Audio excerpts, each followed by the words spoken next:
Olá, eu sou o professor Rualdo Menegato. Sou professor titular do Instituto de Geociências da Universidade Federal do Rio Grande do Sul.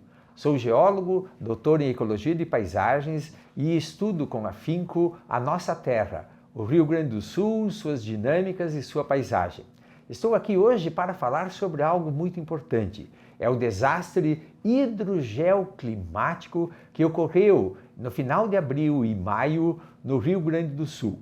Eu vou apresentar grandes pontos para entendermos este evento, um evento muito complexo e que temos que entender então ele em detalhe. Nós temos uma resistência em aceitar que o clima possa mudar. Isso porque nós achamos que o clima pertence a uma certa região da Terra. Falamos do clima glacial dos polos e das altas montanhas, falamos do clima desértico do Saara ou do clima equatorial tropical das nossas florestas. Mas o clima, ele é um sistema que envolve a hidrosfera, a atmosfera, a litosfera e a biosfera, a vida. Então, falar em mudança do clima parece algo como virar a nossa casa de perna para o ar, não é mesmo? Mas, se nós não prestarmos atenção, é isso mesmo que o clima pode produzir. Ele pode trazer sempre um impacto muito enorme no lugar em que nós vivemos. Por isso, a elevação da temperatura da Terra hoje em 1 grau e 35 centésimos,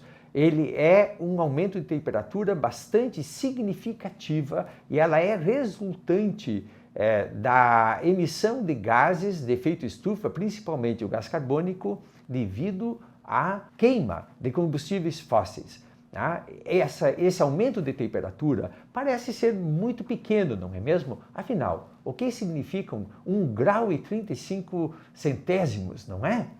Mas você deve considerar que estamos falando de toda a Terra. Não estamos falando de uma temperatura de um copo de água, de uma xícara de chá ou mesmo do nosso chimarrão, onde 1 grau parece não fazer muita diferença, não é mesmo? Mas quando nós falamos em 1 grau, 35 centígrados de temperatura a mais na Terra, é como se nós fizéssemos a seguinte experiência: recolhemos 1 metro de água de todos os oceanos, o Ártico, o Atlântico, o Pacífico, o Índico. Colocamos isso tudo no tacho e agora aqueça 1 grau e 35 centésimos, hein? É preciso muita energia, não é mesmo? Pois é, essa energia que foi adicionada desde a Revolução Industrial na atmosfera e na superfície da Terra. E isso causa, claro, grandes mudanças. Essas mudanças causadas, então, pela emissão principalmente de gás carbônico, pela queima de carvão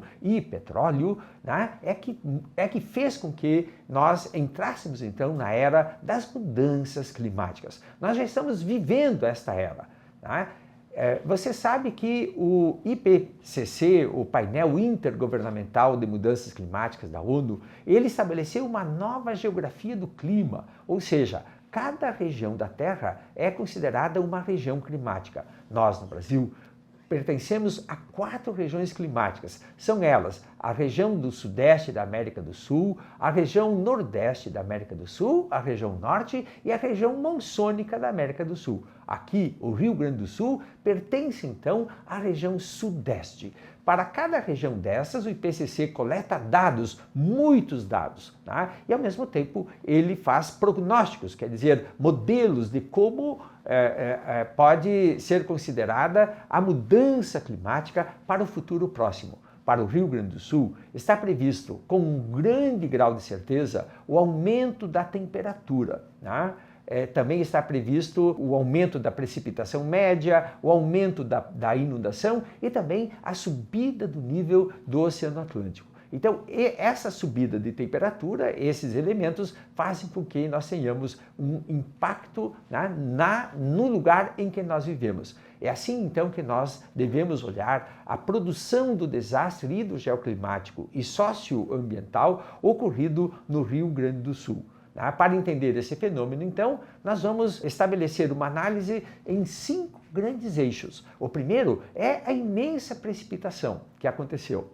O segundo grande tema é entender a situação geomorfológica, que ela pode aumentar ou diminuir o impacto de uma grande chuvarada. O terceiro momento é entender a função dos serviços ecossistêmicos. E, por fim, nós vamos ver quais são as condições infraestruturais para enfrentar este fenômeno e também a questão da defesa civil e da educação. Então vamos lá, né? Enquanto evento meteorológico climático, o que nós vimos no último período na região sudeste do Brasil foi então um aumento da temperatura do Oceano Atlântico em até 4 graus centígrados acima da média, uma intensificação do fenômeno El Niño no Pacífico e também os últimos 11 meses que antecederam a grande inundação, foram meses consecutivamente de marcos históricos, de recordes históricos de temperatura elevada. Se você me perguntar qual é o ano em que houve o mês mais quente, o mês de novembro mais quente, eu vou dizer é o ano de 2023. Assim também, o janeiro mais quente ocorreu no ano de 2024. Tá? Então, todos os 11 meses consecutivamente anteriores ao desastre de maio foram meses de recordes históricos. Tá? Como nós vimos, o aumento de temperatura do oceano, produzido pelo aquecimento global, ele faz com que haja maior evaporação do Atlântico ali em Essa umidade é levada pelos ventos alísios para a Amazônia e se junta então a umidade da Amazônia que não ultrapassa os Andes porque são muito elevados. No final de abril, e no início de maio, houve uma frente fria vinda do sul que pressionou essa grande massa de umidade contra um centro de alta pressão estacionado na região sudeste do Brasil, formando então uma cortina de umidade muito grande que levou à precipitação durante 5 dias de 800 milímetros. É muita água, não é mesmo? Bom, então agora, se esses 800 milímetros eles caíssem no Oceano Atlântico aberto, nós nem talvez ficássemos sabendo, mas se eles caem no lugar em que nós vivemos, isso pode fazer a grande diferença. Veja, no caso aqui do Rio Grande do Sul, esse aguaceiro todo caiu na região nordeste, ali nas terras altas do Planalto Meridional, onde as elevações são de 1.100 metros, de 800 metros. E esse aguaceiro todo, ele escorreu por vales profundos, que são os nossos rios. O rio do Alto Jacuí, o rio do Taquariantas, o rio do Alto Rio dos Sinos, do Alto Rio Caí e Gravataí. E esses vales profundos, então, eles desembocam aqui na região da depressão periférica, que são terras baixas, desde ali Rio Pardo, São Jerônimo até Porto Alegre. E aqui em Porto Alegre, então, essa água fluvial, ela se encontra com o Lago Guaíba, que é conectado com o sistema de lagos e lagoas da província costeira, onde está a Laguna dos Patos, a maior de todas, conectada então com o mar. E a situação que acontece, ela é muito mais visível nesse bloco diagrama, em que você vê ali o desenho dos rios profundos, que todos eles convergem para o delta do Jacuí. Vamos ver um pouco então o que acontece dentro de um vale profundo. É praticamente um cânion. Aqui você está vendo o rio Taquariantas, na região ali de Santa Teresa. Bem, esse aguaceiro todo foi muito volumoso e ele fez com que os rios subissem até 20 metros de elevação. É muita água, não é mesmo? Mas não só água. Ao mesmo tempo, ocorreram enormes deslizamentos de terra nas encostas íngremes e também devido à erosão dos solos, deixando esta água vermelha, pelas argilas, mas não só pelas argilas que estavam flutuando na água, também uma grande massa de cascalho, areia, detritos que estavam deslizando nesse momento no leito das calhas desses rios. Essa água era muito pesada, pesada mesmo. Ela tinha até 300 quilogramas por metro cúbico a mais de peso. E ela descendia toda essa região declivosa do Planalto Meridional em altíssima velocidade. Veja que esta água foi toda densificada, aumentou a sua densidade, o seu peso, devido ao escorregamento de encostas. Esse mapa aqui mostra nada menos de mais de 10.000 pontos de deslizamentos. Então não foi só uma enxurrada de água, foi uma enxurrada de água com muita argila, muitos detritos, areia, cascalho, né? Descendo então os vales profundos. Aqui você vê então como esses deslizamentos de encostas estão nesses segmentos fluviais, aqui é o Tapariantas, né, onde as encostas são mais íngremes. Vejamos então o resultado disso tudo. Nas cores amarelas e verdes, você está vendo a região hidrográfica do Lago Guaíba. Sim, é uma das maiores regiões hidrográficas do nosso estado, onde os rios confluem todos para o delta do Jacuí.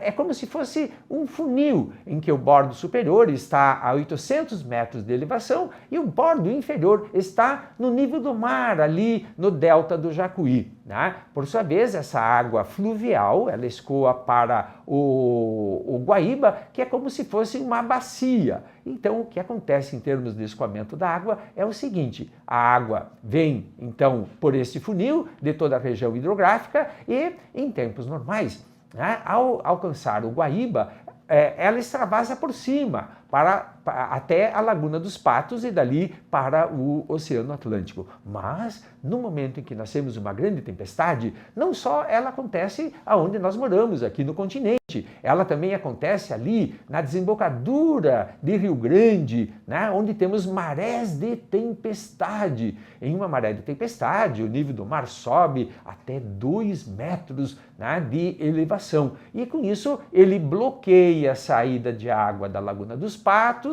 por sua vez bloqueia a saída de água do Lago Guaíba, e a água então vai estacionar quase integralmente, né, na boca ali do funil, que é o delta do Jacuí e as baixadas planas, né, da região metropolitana, formando ali um enorme lago de inundação deltaica, que no caso dessa inundação ele atingiu, né, uma área de 800 quilômetros quadrados, que você está vendo então nessa imagem.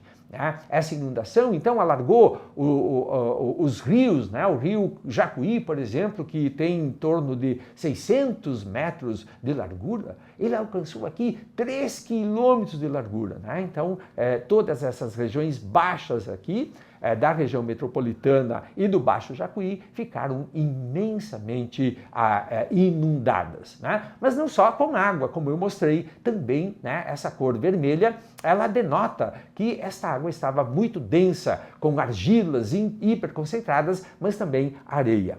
Aqui você está vendo uma ilha no delta do Jacuí, bem em frente ali a Porto Alegre, né, que formou-se uma nova ilha, que veio junto então com as areias, né, e as lamas trazidas pela água da inundação.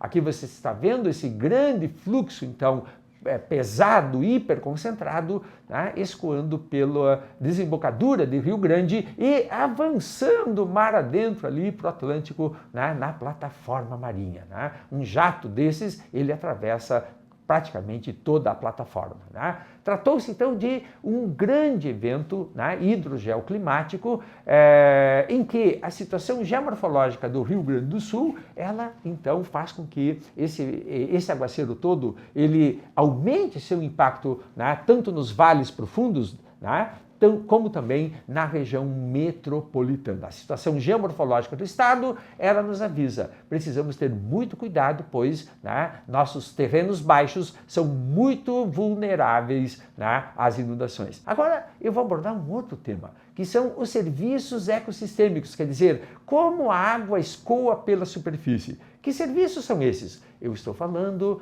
né, das nascentes dos nossos arroios, eu estou falando das matas ciliares, as matas ripárias, eu estou falando também dos banhados, que são importantes berçários da vida. Em uma bacia hidrográfica, em uma região onde as nascentes estão preservadas, as matas estão conectadas, né, a água ela é retida nessa região. Então, numa grande precipitação de chuvas, a água ela diminui seu volume de escoamento, bem como a velocidade. Se os serviços ecossistêmicos estão bastante protegidos, eles funcionam integralmente, isso diminui o impacto do aguaceiro. Mas, por outro lado, numa situação diferente, em que as nascentes foram suprimidas, né, os rios se tornam em meras calhas de transporte de água. Isso faz aumentar a erosão do solo, né, isso faz com que, às vezes, como aconteceu nessa inundação,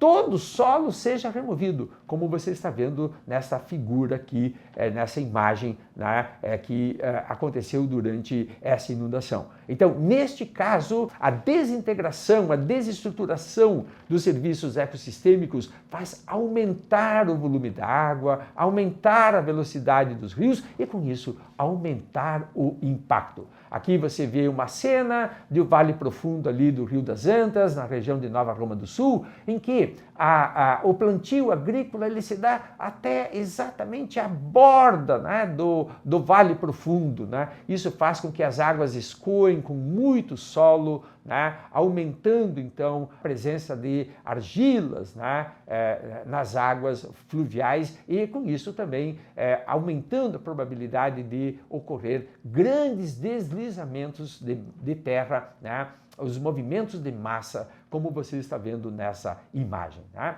Aqui é uma imagem que você vê na região de Eldorado do Sul, onde um banhado muito importante, porque ele detém a água, ele amortiza a água da inundação, está sendo simplesmente aterrado, suprimido, né, devido à intensidade da especulação imobiliária. Isso tudo, então, faz com que aumente o impacto, né, de uma grande inundação como a que nós vimos. Em resumo, então, os serviços ecossistêmicos da região hidrográfica da Bacia do Guaíba, no último período, nos últimos 20 anos, né, o uso intensivo do solo, seja pelo agronegócio, né, seja também pela especulação imobiliária, fez então desestruturar os serviços e isso também fez aumentar o impacto dessa inundação. Agora, nós vamos ver as condições infraestruturais do Estado, isto é, como que a nossa estrutura urbana, social, ela é capaz de enfrentar um evento como esse, né?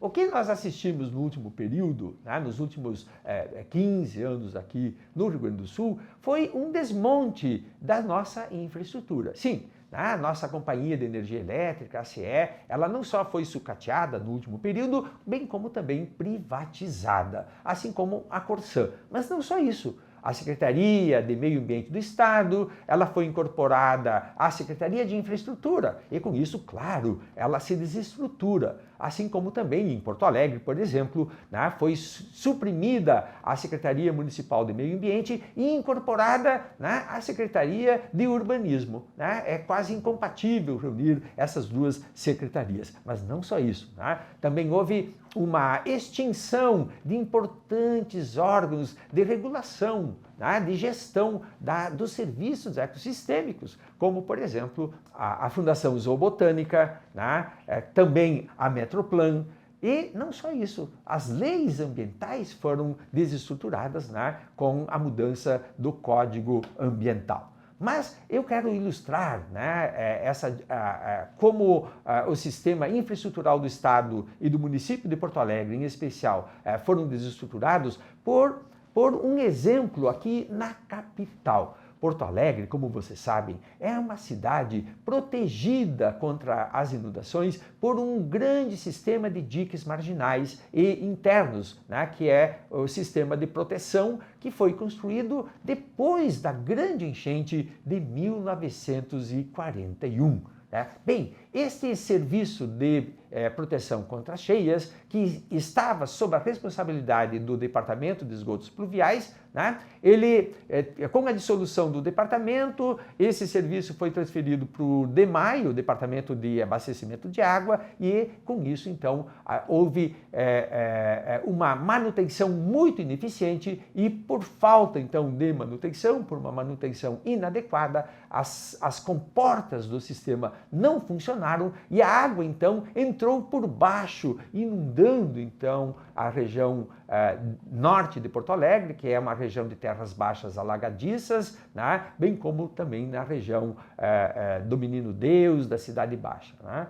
Não fosse esta falha na manutenção, Porto Alegre teria sido protegido em pelo menos 80% de sua área inundável. Aqui você vê uma imagem, né, da região do Humaitá, região dos Navegantes, aqui em Porto Alegre, né, onde o aeroporto virou um pequeno lago, assim como a rodoviária, né, todo o sistema da capital de infraestrutura básica e fundamental colapsou então. Aqui está uma imagem do aeroporto, né? Essa imagem aqui é muito impactante, porque aqui então a inundação atingiu um depósito, né, de distribuição de gás. Olha só a situação ambiental, muito grave isso, porque, né, aqui nesse caso poderia gerar um desastre dentro do desastre. Então isso mostra, né, o que aconteceu com o desmantelamento da gestão ambiental na região metropolitana. Ela faz aumentar os riscos, né, diante de um desastre que já é enorme como o que aconteceu.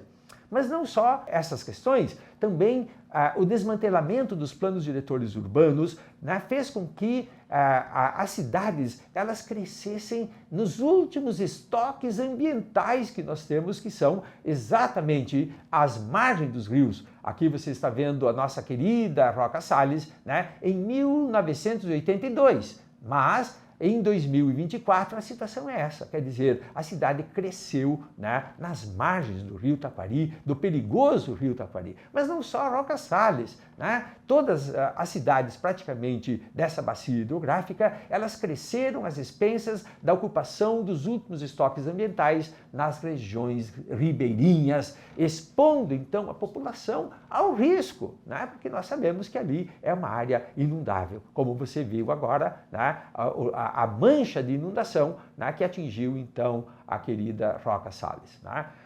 Eu falei da água pesada, né, com argila, com detritos, cascalho, resultantes do deslizamento. Bom, esta água, então, ela tinha uma capacidade de erosão imensa, como você está vendo aqui, então, na cidade de Arroio do Meio. Essa cidade, ela não foi apenas inundada, houve ali uma erosão das casas, isso mesmo, né? As águas levaram embora as casas. Né? Em geral, numa inundação, a água sobe o nível, né? Ela invade as casas, depois quando baixa, né, fica ali argila, ficam marcadas as paredes, ficam, né, molhados os móveis, mas a casa fica em pé. Não foi o caso aqui então da região de Arroio do Meio, de Cruzeiro do Sul, em que houve sim a erosão. Isso mostra a potência desse evento. Né? Esse evento foi um combo, né? Nós temos que entender todo o conjunto. Então, em conclusão, as condições infraestruturais do Estado e dos municípios, né, ela esteve muito aquém